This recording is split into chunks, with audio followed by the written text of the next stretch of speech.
Jangan sampai kawan-kawan terprovokasi. Kawan-kawan, hari ini apa yang kita kemudian? Unjuk rasa yang awalnya damai berakhir ricuh saat mahasiswa hendak membakar ban bekas di depan halaman kantor desa Bontoala. Aksi bakar ban bekas ini mendapat larangan dari polisi yang bertugas sehingga kericuan tak terhindarkan. Dalam aksinya, pengunjuk rasa menilai pembagian bantuan sosial COVID-19 dinilai tidak merata yang dilakukan oleh seorang RT setempat sehingga mendesak RT tersebut dipecat. Sementara itu, Camat Palangga meminta agar kepala desa segera menyelesaikan permasalahan tersebut.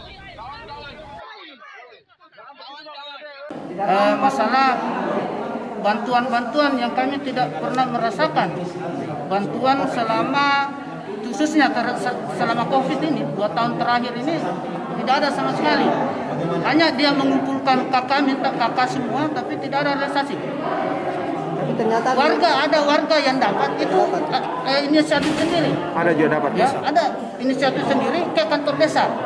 Ataukah ada warga di situ yang mendapat informasi, ngumpul kakak dan dibawa ke kantor desa sendiri. Sudah sampaikan karena warga menuntut keputusan kebijakan dari kepala desa secepatnya.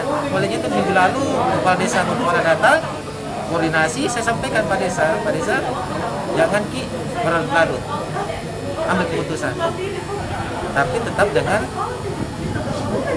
proses di lapangan. Apakah tuntutan warga itu terbukti atau tidak? Jangan sampai juga tidak terbukti, hanya hoax. Ya, kalau kita copot orang tanpa ada bukti juga, kita dituntut balik, gimana?